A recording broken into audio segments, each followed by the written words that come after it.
ilk sırada ne var? Acaba Çin Tayvan'a bir amfibik harekat başlatıp Tayvan'ı boğar mı?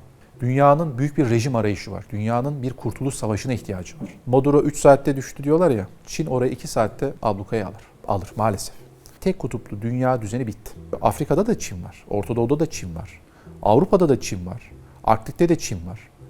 Latin Amerika'da hala Çin var. Hocam Venezuela'ya saldırdı Trump. Asıl hedefi Rusya ve Çin miydi? Onlara bir gözdağı mı verdi? Aslında Amerika Birleşik Devletleri'nin yapmış olduğu kendi yaşam alanını diğer rakip ülkelerine ilan etmek. Şimdi her küresel gücün kendince bir yaşam alanı var. Almanların ünlü Lebensraum deyimiyle. İşte Rusya kendi yaşam alanını Ukrayna olarak gösterdi. Çin yaşam alanını Tayvan ve Güney Çin Denizi olarak gösterdi. Hep Amerika Birleşik Devletleri'nin yaşam alanı sınırı yok biliyorsunuz. O çıkarları neredeyse Orta Doğu, Afrika her yere bu anlamda müdahale etme hakkını kendine görüyor ama Venezuela özellikle arka bahçe deyiminin veya doktrininin, Monroe doktrininin ilk sahadaki icraat alanı haline getirildi. Ve bu başka bölgelerde de yapılma ihtimalini de karşımıza çıkardı. Yani eli çabuk olan bu bölge, yani istediği bölgede yaşam alanı ilan edip işgal edebilir gibi. Şimdi bu küresel bir baskı haritası karşımıza çıkardı Gülsüm Hanım. Çünkü dünya artık küresel değil. Hep diyoruz ya düz bir dünyadayız. Dümdüz bir dünyadayız ve dünyanın her köşesi bir cephe hattı haline geldi.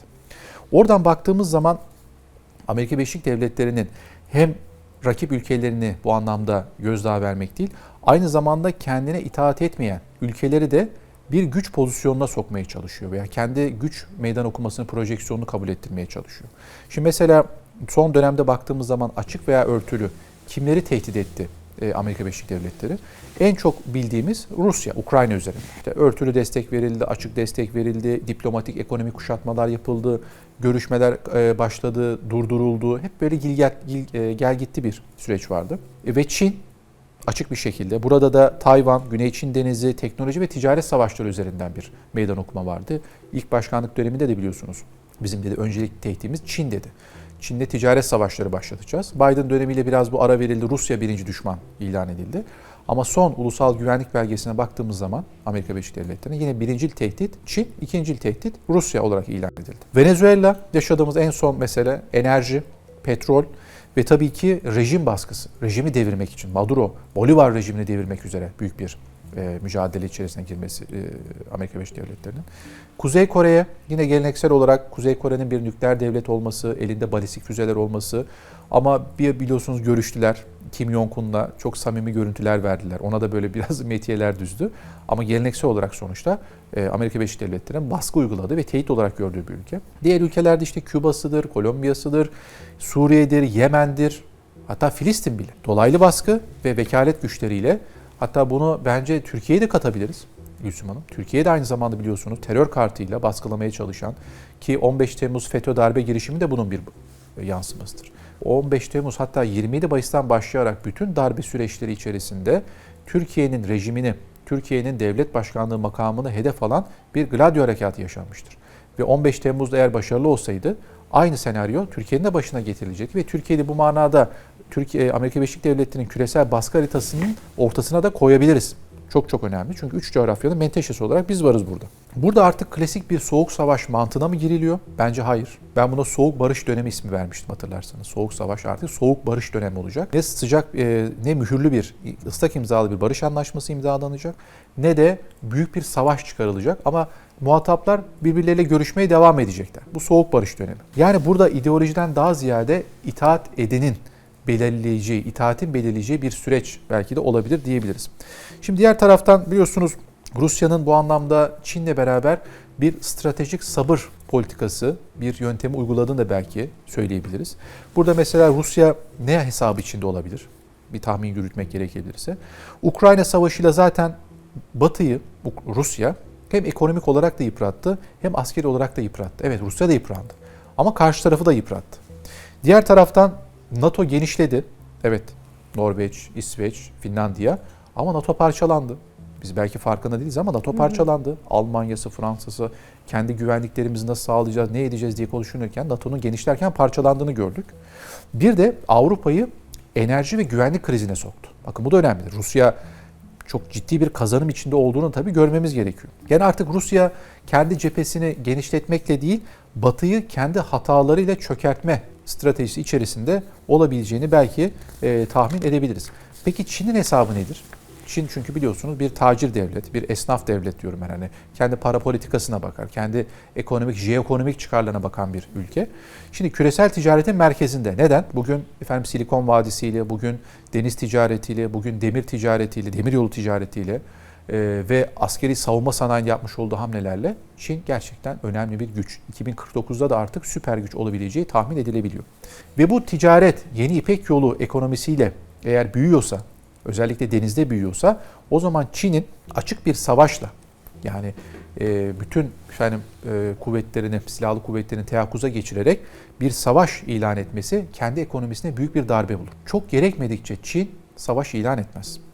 Ve Amerika Birleşik Devletleri'nin provoke etmesini yani kendisini tahrik etmesini bir anlamda istiyor. Meşru bir zemine oturtmak için belki mukavemetine veya hamlesine, mukabelesine ama ilk adımı da atmamaya çalışıyor. Yani ilk adımı her zaman karşı taraf atsın isteyen bir duruşu var gibi geliyor bana. Yani Rusya ile Çin'e baktığımızda Amerika Birleşik Devletleri'ne bu anlamda tabii ki bir meydan okuması var ama Amerika Birleşik Devletleri'nin biraz da kendi kendini yıpratmasını istiyor da diyebiliriz. Şimdi korkulan senaryolar ne? Sırada ne var? Benim ilk aklıma gelen bu bahaneyle veya bu gündemden faydalanarak acaba Çin Tayvan'a bir amfibik harekat başlatıp Tayvan'ı boğar mı? Tayvan'ı işgal eder mi? Biliyorsunuz uzun zamandan beri Çin, Güney Çin Denizi'nde tatbikatlar yapıyor. Hatta en son tatbikatı da oldukça kudretli bir tatbikattı. Oldukça da tedirginlik yarattı Tayvan içerisinde. Ve Tayvan parlamentosunda da Amerika Birleşik Devletleri'ne muhalif olan partinin oyları da gitgide yükseliyor. Tayvan burada yumuşak gücünü kullanmaya da devam ediyor. Çünkü Tayvan hem bir tarihsel mesele hepimizin bildiği gibi bir egemenlik meselesi ve Çin açısından da bir ulusal onur meselesi. Bunu Xi Jinping defalarca ifade ediyor biliyorsunuz. Peki askeri bir yolla mı bunu yapacak yoksa diğer yolla daha yumuşak yolları mı tercih edecek? Bence daha yumuşak yolları tercih edecek gibi geliyor. Ne olabilir bunlar? Madde kısaca söylemek gerekirse. Ekonomik boğma. Bunu yapacak kapasiteye sahip. Deniz ve hava ablukası, Spartli ve diğer yapay adalar üzerinden biliyorsunuz zaten bu kuşatma daha önce de başlamıştı. Kendi balıkçı gemileriyle, sivil gemileriyle de bunu yapıyor. Teknolojik ve diplomatik izolasyon, bunu da biliyorsunuz belli bir aşamaya kadar getirdi. Amerika buna işte meydan okudu, buna karşıyız dedi ama çok da bir şey yapamadı gibi geliyor bana. Ve Amerika Birleşik Devletleri'nin müdahaleye zorlamadan fiili birleşmeyi gerçekleştirmek. Şimdi bu fiili gerçekleşme, daha doğrusu fiili birleşme olursa Amerika, Rusya'da, Ukrayna'da yaptığını yapabilir mi? Yani 7. filosunu oraya gönderebilir mi? Diğer AUKUS, Quad ülkeleri desteğe gelebilir mi? Bence hiçbir şey yapamazlar. Çin, Maduro 3 saatte düştü diyorlar ya. Çin orayı 2 saatte ablukaya alır. Alır maalesef. Durum bu. Yani Çin savaşmak istemiyor, sadece kazanmak istiyor diyebiliriz. Ama tabii Rusya'da bu anlamda şöyle bir şey yapabilirler. Mesela Rusya ile Çin bir koalisyon diyoruz ya, bir kanat ülke birbirlerine. Bu anlamda Amerika iki cephede yorulmak suretiyle Rusya ve Çin Amerika'nın yorgunluğundan faydalanarak kendi politikaları uygulayacak sahada elde edebilir. Bu da bir yorum olarak söyleyebiliriz belki. Bundan sonra dünyada nasıl bir dönüşüm olacak? Tabii Gülsüm Hanım, artık dünyamız eski dünya değil. Hep diyoruz ya yeni dünya düzeni, yeni dünya düzeni. Evet, 1945 sonrası bize yeni bir düzen getirdi. Soğuk Savaş'tı. 1991'de başka bir yeni düzene geçtik. Afganistan Savaşı bize yeni bir düzeni getirdi. Ara bir dönemdi. Ve şu anda 3. Dünya Harbi dediğimiz süreç bize 1. Dünya Savaşı'nın 3. perdesini getireceği yeni bir ekonomik ve siyasal sistemi dayatmaya çalışıyor.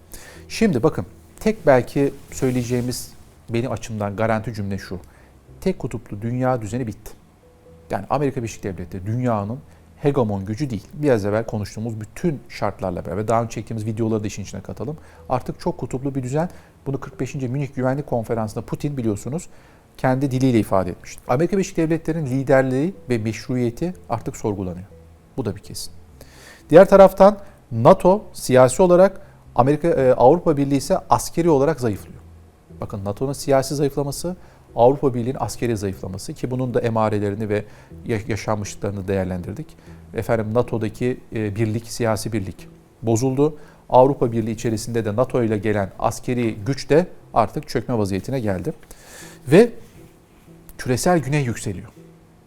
Bakın, bu da çok önemli. Yani o İndo-Pasifik dediğimiz Hint-Pasifik coğrafyasındaki Hindistan anahtar ülke, Güneydoğu Asya ülkeleri, Arap Yarımadası, Türkistan coğrafyası ve Amerika Birleşik Devletleri'nin artık buraya yatırım yapma ve burada sancak gösterme ihtiyacı. Çünkü Rusya ve Çin, Hindistan burada çoktan bir şeyler yapmaya başladı.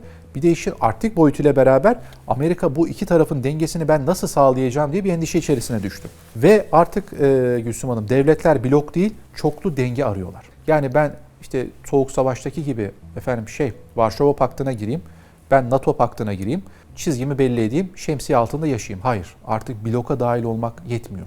Çoklu denge arayışı. Yani bu kırılgan koalisyonlar ve çok yönlü diplomasiyle beraber bir taraftan Batı ile görüşürken diğer taraftan Doğu ile diyaloğu kaçırmamak. İşte bizim de aslında Türkiye'nin coğrafyasını getirmiş olduğu zorunluluk da aslında bu önemli siyasetle beraber şekilleniyor.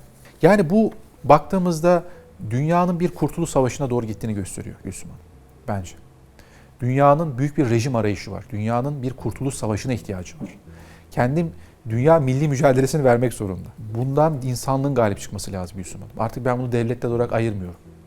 İnsanlığın bu milli mücadeleden onuruyla, gururuyla galip çıkması lazım. Bakın ben bunu dini olarak ayırmam, bunu mezhebi olarak ayırmam. Zulüm neredeyse, zalim neredeyse orada gözyaşı var, orada kan var. Ne olursa olsun. Biz bunu yüzyıllardır çevre coğrafyamızda yaşıyoruz. Ve Filistin meselesi, Gazze'deki 100 bin insanın kanının hala kurumaması ve birilerine çıkıp ellerine uçurarak biz buraya gökdelen dikeceğiz demeleri işte dünyanın neden insanlığın kurtuluş savaşı vermesi gerektiğinin bence en önemli göstergesi.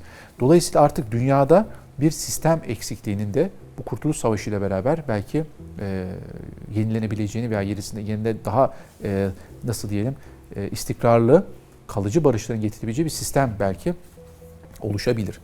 Yani bu yeni dönemin adı belki kaotik bir çok kutupluluk olabilir.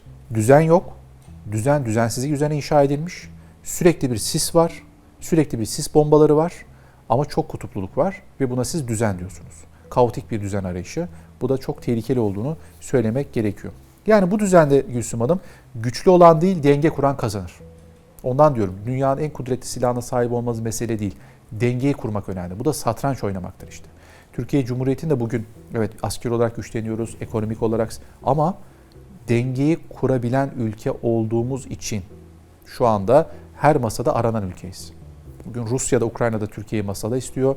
Amerika Birleşik Devletleri, Orta Doğu'da Türkiye'yi masada istiyor. Venezuela meselesinde gözler bize dönüyor. Latin Amerika ülkeleri yani Türkiye'nin söyleminin ve masadaki ağırlığının da farkında olduğu bir süreç olarak bunu görebiliriz Gülsüm Hanım. Yani şöyle toparlayayım. Bugün Amerika Birleşik Devletleri tehdit ediyor ama ikna edemiyor.